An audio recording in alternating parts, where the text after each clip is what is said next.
À la une de l'actualité ce soir, comment utiliser les technologies de l'information et de la communication et l'Internet pour la création de valeur et de richesses au Burkina Faso. La mission de la 14e édition de la Semaine nationale de l'Internet est claire, jeter les bases d'une transformation structurelle de l'économie et de la société à partir de l'économie numérique. Mais comment tout cela sera possible dans un contexte où l'accès à Internet est plus que problématique pour bien de pays africains comme le Burkina Faso, surtout avec des connexions chancelantes? On en parle dans ce journal. Et dans ce journal, au lendemain d'une chaude journée, dans un affrontement entre Koglouego et Boucher, qui a vu hier la mort de 2 personnes à Tanguay dans la capitale burkinabé, le calme semble être revenu ce matin. Mais pour combien de temps? Les deux camps sont appelés à jouer la carte de l'apaisement, comme vous le verrez dans cette édition. Et dans cette édition, c'est dans ce contexte que le Burkina, avec l'appui de l'Union européenne, lutte contre la prolifération des armes légères. Le pays et ses voisins du Sahel sont confrontés aux conséquences de la circulation illicite de ces armes qui exacerbent les tensions de conflit. Il s'agit à Ouagadougou de former les douaniers sur la législation du commerce des armes. Des détails à suivre dans ce journal. Ce sont là les titres du 20h. Mesdames, Messieurs, bonsoir et ravi de vous retrouver. Mais d'abord, pour ouvrir ce journal, direction le premier ministère ou le chef du gouvernement burkinabé discute avec l'ambassadeur de Russie au Burkina.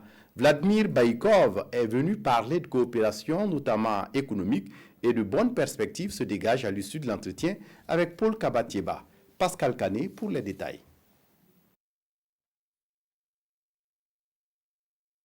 Notamment dans les domaines miniers. C'est de ces investissements que l'ambassadeur de Russie au Burkina, avec résidence en Côte d'Ivoire, est venu parler avec le Premier ministre. Vladimir Baïkov souhaite voir sa relation économique renforcée les années à venir. Je pense qu'il est très important de bien développer ce volet économique. Et on a bien trouvé des domaines, des perspectives assez intéressants pour cette coopération. Comme vous le savez peut-être, il y a déjà une présence économique russe, notamment dans le domaine de l'extraction d'or. Nous avons une société Norgol qui est contrôlée donc par les opérateurs économiques russes. Par la même occasion, Vladimir Baïkov a invité Paul Kabatieba au Forum économique de Saint-Pétersbourg, histoire de permettre au Burkina de tisser de meilleures relations avec les pays de l'Est. Avant l'ambassadeur russe, le Premier ministre a reçu une délégation du Conseil du cadre intégré renforcé. La délégation du CCIR est venue faire le point de son dernier conseil à Paul Kabatieba. Pendant les 2 jours de travaux de substance, nous avons évalué la situation des projets, nous avons fait le suivi et l'évaluation, nous avons adopté le plan stratégique pour 4 ans, la période 2019-2022, et nous avons également adopté le budget et le plan de travail, le plan d'action du secrétariat exécutif, du gestionnaire de fonds et des activités sur le terrain. À ce jour, l'appui du CCIR au Burkina est estimé à plus de 7 milliards de francs CFA. Le Conseil du cadre intégré renforcé est un instrument de l'Organisation mondiale du commerce, OMC. C'est parti officiellement pour la 14e édition de la Semaine de l'Internet au Burkina Faso, une édition placée sous le thème de l'innovation numérique pour la transformation structurelle de la société. Cette année, il est question de réfléchir au développement de l'économie numérique à travers la mise en place d'infrastructures de base, des services et applications nécessaires à la création de valeur et de richesse pour le pays, et on espère que la manifestation pourra trouver des solutions adéquates. En tout cas, le salon court jusqu'au 24 novembre prochain. Salif Belem, Adama Koulibaly pour les détails. La 14e édition de la SNI, la Semaine nationale de l'Internet et des technologies de l'information et de la communication, est ainsi lancée. Une édition placée sous le thème de l'innovation numérique pour une transformation structurelle de l'économie et de la société. On essaie d'innover pour que les Burkinabés, les jeunes ingénieurs puissent vraiment produire des contenus, des plateformes intelligentes made in Burkina Faso pour notre propre besoin. Et c'est vraiment l'objet de la 14e édition de la SNI. Cadre d'échange entre les différents acteurs évoluant dans le domaine du numérique, la SNI est un terreau d'où émergent des solutions pour améliorer le quotidien des populations. Comment faire en sorte que cette technologie puisse être vraiment démocratisée au sein de l'économie nationale et qu'elle offre des solutions aux problématiques que nous rencontrons dans la vie domestique, dans la vie professionnelle etc., etc. Je prends un exemple. Au niveau donc de nos administrations publiques et privées, comment faire en sorte que les applications de l'Internet nous permettent d'échanger plus fréquemment donc, des fichiers grâce au support Internet, de manière à ce que nous économisions l'utilisation du papier. Depuis le 20 novembre et ce jusqu'au 24, les TIC sont au centre des échanges sur le site de SIAO à travers expositions, panels et autres activités dédiées à leur promotion. La Banque mondiale et le Burkina Faso viennent de signer une convention de 114 milliards de francs CFA pour soutenir un projet d'interconnexion électrique entre le Burkina Faso, le Bénin, le Niger et le Nigeria. L'objectif du projet étant d'accroître la capacité de commerce d'électricité des pays concernés et de réduire leur dépendance énergétique. Explication, Lassina Ouattara, Abdourahmane Zongo. Ces signatures suivies évidemment d'échanges de notes entre le représentant résident de la Banque mondiale à Ouagadougou et le ministre de l'économie, des finances et du développement du Burkina Faso, entérine, confirme le financement de 114 milliards de francs CFA d'un projet régional d'interconnexion électrique. C'est un projet qui, globalement, vise à accroître le système d'échange d'énergie électrique dans l'espace régional, notamment entre 4 pays, le Burkina Faso, le Bénin, le Niger et le Nigeria. Singulièrement, il s'agit de faciliter l'accès en électricité à près de 92 000 foyers burkinabés et donc de renforcer la sécurité énergétique du Burkina Faso. Nous sommes déjà interconnectés avec la Côte d'Ivoire et le Ghana et cette troisième ligne va venir encore stabiliser notre réseau, nous permettre d'avoir beaucoup plus accès à une énergie moins chère, mais aussi permettre sur le long de la 330 kV d'électrifier 150 villages donc en milieu rural. Ce projet est structurant dans la mesure où il permettra au Burkina de diversifier son mix énergétique, de dépendre moins de la production thermique qui coûte assez cher et qui fait que le prix du kilowatt est extrêmement élevé dans ce pays. Le projet d'interconnexion électrique a une durée d'exécution de 6 ans à compter de 2018 et contribuera forcément à réduire la dépendance énergétique des pays bénéficiaires. La Banque centrale des États de l'Afrique de l'Ouest, BCAO, organise en décembre prochain une semaine de l'inclusion financière à Dakar. Une semaine pour promouvoir l'adhésion des populations aux institutions financières. Des détails avec Oumar Zombré. Le Burkina Faso compte environ 19 millions d'habitants. Selon une étude menée par la BCAO, la Banque centrale des États de l'Afrique de l'Ouest, seulement 23% de la population possède au moins un compte dans une des institutions financières de la place. 23%, un taux en hausse par rapport à 7,6% enregistré en 2007. Malgré cette nette progression, il faut reconnaître qu'il y a beaucoup à faire. Nous sommes dans une stratégie régionale d'inclusion financière qui a été adoptée par le Conseil des ministres de l'UEMOA en juin 2016 et qui vise à l'horizon de 5 ans à permettre à 75% de la population adulte d'avoir accès à des services financiers abordables et solides. Donc c'est cela l'objectif pour le moment. Aujourd'hui, les technologies de l'information et de la communication pallient l'absence des infrastructures bancaires classiques dans certaines zones du pays. La technologie est venue apporter un plus, non seulement pour des nouveaux acteurs comme les téléphonies mobiles, mais aussi pour les banques elles-mêmes qui peuvent, sans nécessairement construire des agences dans toutes les zones, pouvoir faire des prestations pour les populations, mais en misant sur les moyens technologiques, les télécommunications, etc. Pour plus d'inclusion financière dans les États de l'Union, la BCAO lance la première édition de la Semaine de l'inclusion financière. Cette semaine se tient du 26 au 1er décembre à Dakar, au Sénégal, sous le thème « Inclusion financière, levier du développement économique et social ». C'est une première initiative et qui va se répéter d'année en année. Et le but est de fédérer tous les acteurs, de permettre au grand public, pas seulement les professionnels ou les spécialistes, mais toute la population, de mieux comprendre les enjeux de l'inclusion financière, de recevoir des notions de base d'éducation financière et d'assurer, in fine, un accès plus abordable aux services financiers et de contribuer davantage à la croissance économique. En marge des activités de la semaine qui se tiendront au Sénégal, la BCEAO Burkina envisage d'organiser aussi une série d'activités de sensibilisation et d'éducation à l'inclusion financière. Elles vont concerner essentiellement les élèves et les étudiants. Et la BCEAO qui récompense le travail d'un chercheur togolais par son prix Abdoulaye Fadiga 2018. C'est l'universitaire Vignonou Guamébé qui a donc reçu le prix pour la promotion de ses travaux de recherche.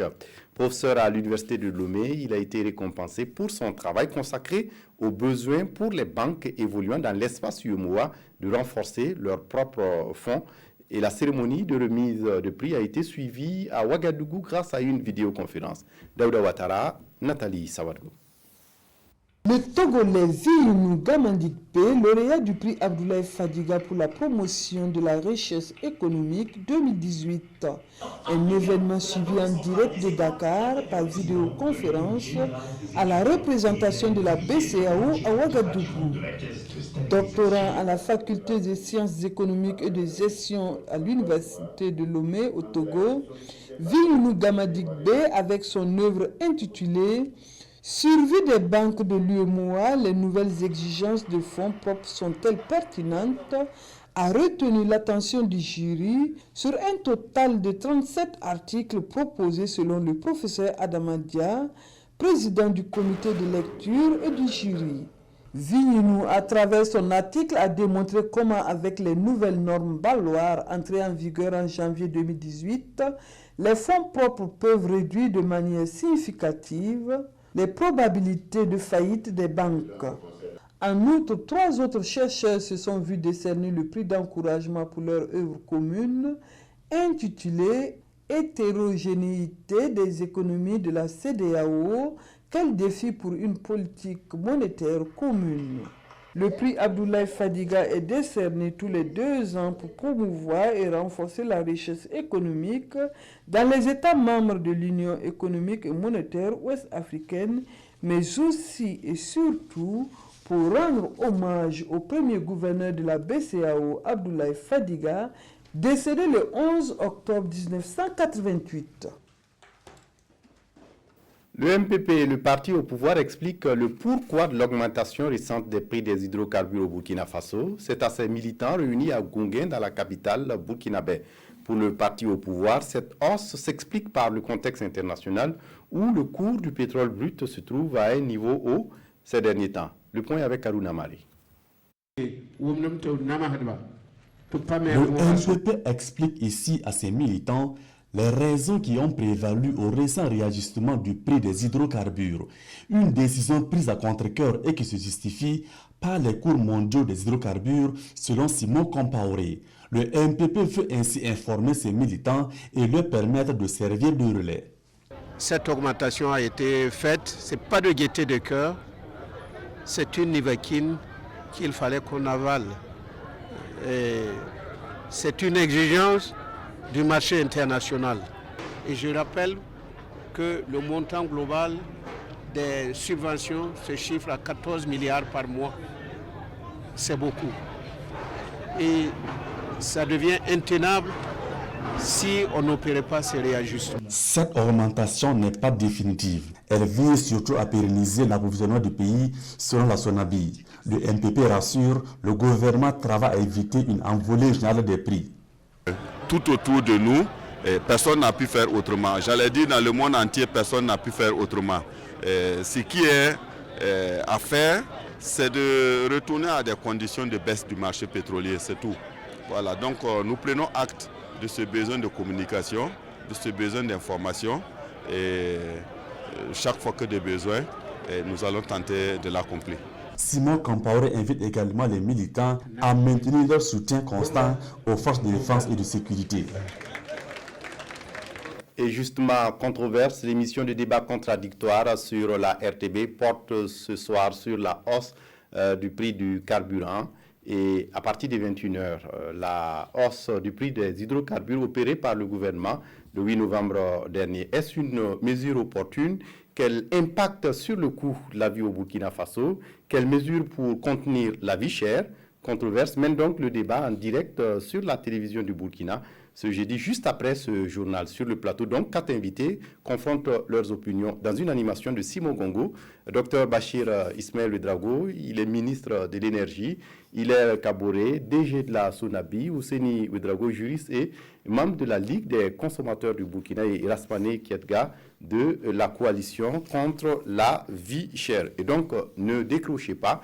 Controverse, c'est tout à l'heure, à partir de 21h, sur la RTB, et ça porte sur la hausse du prix des hydrocarbures dans le pays. Je le disais en titre, au lendemain d'une journée chaude qui a vu la mort de 2 personnes, le calme semble être revenu à Tanguin ce matin dans la capitale burkinabé. Hier, en effet, un affrontement entre Kogluego et Boucher, selon les informations recueillies sur place, des éléments du groupe d'autodéfense Kogluego voulant rendre justice à certains de leurs membres battus la veille s'en sont pris à des bouchers du marché Arbe-Yar. Et constat ce matin avec Césaire Carrefour et Tanga Robert Kafando.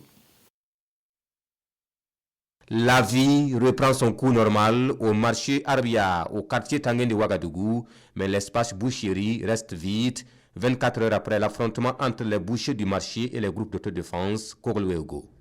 Dans le marché ce matin, les causeries portent sur le malheureux incident qui a entraîné la mort de 2 personnes et fait des blessés. Nous invitons tout le monde au pardon, boucher comme Kogluego, bien que la perte d'une vie humaine fait toujours mal. Nous avons vu venir le problème, nous avons fait des médiations en vain, jusqu'à l'incident d'hier. Nous demandons aux 2 camps de laisser tomber pour éviter des complications qui peuvent être pires. À la mairie de l'arrondissement 4 de Ouagadougou, c'est le même message d'apaisement qui est lancé. Les protagonistes doivent se départir de tout esprit de vengeance, l'affaire étant portée devant le procureur du Faso. Je crois que l'idéal est de laisser la justice faire son travail. J'ai également suivi le communiqué du gouvernement, de l'État central, qui signifie donc que la loi sera appliquée dans sa rigueur. En attendant que la justice élucide cette affaire, les 2 camps sont donc invités à jouer la carte de l'apaisement pour éviter d'autres situations aux conséquences incalculables. Au procès du putsch manqué, l'audition de l'ancien bâtonnier de l'Ordre des avocats du Burkina s'est poursuivie ce matin au tribunal militaire. Après plusieurs heures de débat, il a conclu son propos par le souhait de bénéficier d'un procès équitable. Soubavier David Daviré. À ce 2e jour de l'interrogatoire de l'accusé Mamadou Traoré, le parquet militaire s'est évertué à démontrer la culpabilité de l'ancien bâtonnier. Et selon les parquetiers, sa présence au bureau du chef de corps de l'ex-RSP lors de la rédaction de la déclaration du CND, sa participation à la délégation du général Gilbert Djendjéré lors des négociations avec les médiateurs et les témoignages des officiers du RSP sur sa présence effective au Kanaba comme 2 sont des éléments qui démontrent clairement la culpabilité de l'accusé. Loin d'être un conseiller du président Macky Sall comme il se présente, il est plutôt le conseiller juridique du général Gilbert Djendjéré, conclut le parquet militaire. Des propos qui font sursauter l'accusé en ces termes. En quoi pouvais-je donner un conseil juridique au général Gilbert Djendjéré dans ces conditions? J'ai dit que j'étais aux côtés du président Macky Sall, insiste-t-il, avant d'évoquer les distorsions des règles de procédure à son encontre. Un sentiment partagé par son conseil qui dénonce des atteintes aux droits d'un acteur judiciaire, en l'occurrence un bâtonnier. Selon maître Patrice Monté, l'accusé à la barre est un homme d'honneur qui est traîné au banc de l'infamie pour n'avoir fait que son métier. Maître Séraphin Soumé des partis civils partage les développements du parquet et déplore ce sentiment qui tend à faire de l'avocat un homme au-dessus des droits. C'est un procès difficile pour tout le monde, y compris pour les avocats, mais nous avons reçu mandat de défendre nos clients et nous le ferons, dira l'auxiliaire de justice. S'inscrivant dans cet ordre d'idées, Maître Prosper Farama soutiendra que l'accusé, je cite, n'est pas un dieu et doit être soumis aux mêmes règles de justice que tout le monde. S'en est suivi un débat théorique sur la philosophie du droit opposant avocats des partis civils, parquet militaire et avocats de la défense. Maître Patrice Monté, l'avocat de l'accusé, conclura que le procès se gagne à coup de preuves et que jusque-là, aucune pièce ne permet d'établir la culpabilité de l'ancien bâtonnier. À la fin de sa déposition, l'accusé Mamadou Traoré garde l'espoir que ce procès soit équitable et qu'il permette aux Burkinabés de se réconcilier. Le procès reprend demain à 9h avec la suite de l'audition de Ousseini Faisal Nanema.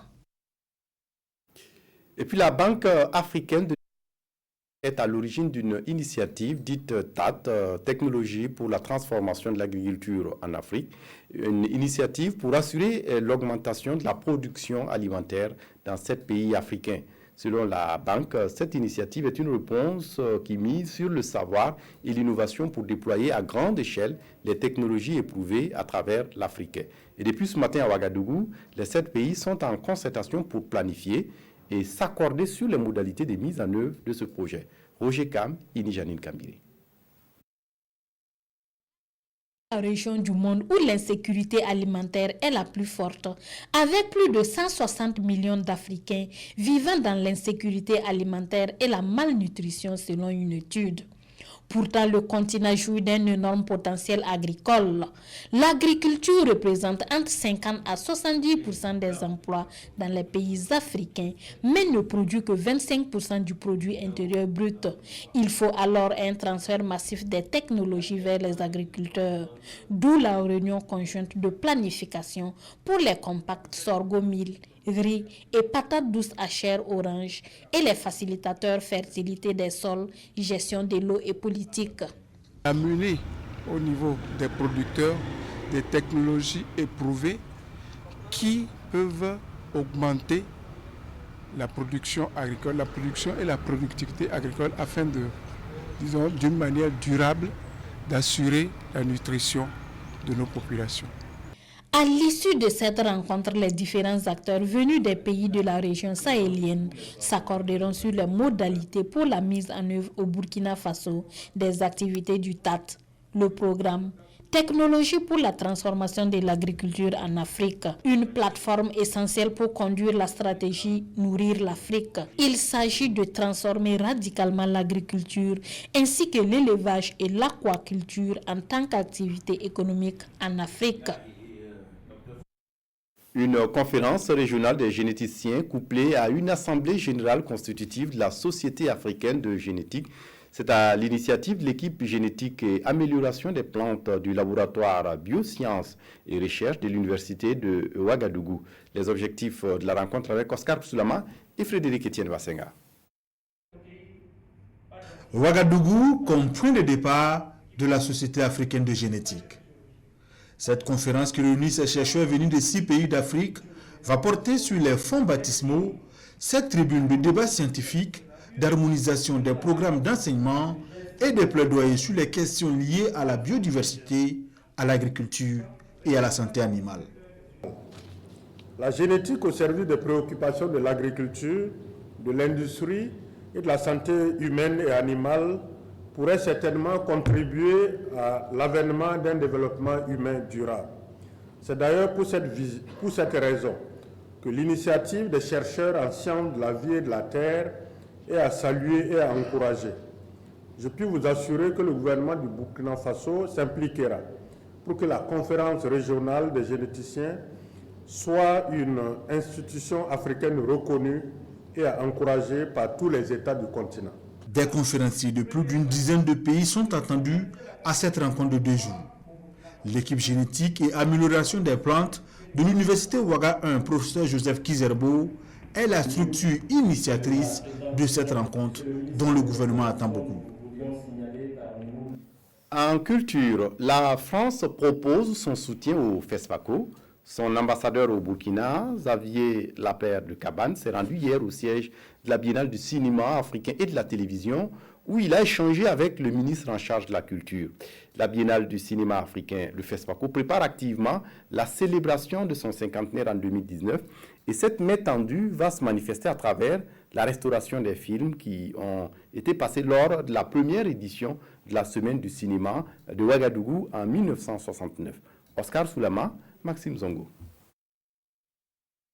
Mémoire et avenir des cinémas africains, voilà le thème retenu pour la 26e édition du FESPACO qui aura lieu en février prochain à Ouagadougou. Le comité d'organisation, déjà au four et au moulin, a reçu hier dans ses locaux un visiteur de taille, l'ambassadeur de France au Burkina. Xavier Lapère de Cabane, qui est allé encourager les acteurs, a saisi l'occasion pour annoncer de grands engagements de la France aux côtés du Burkina.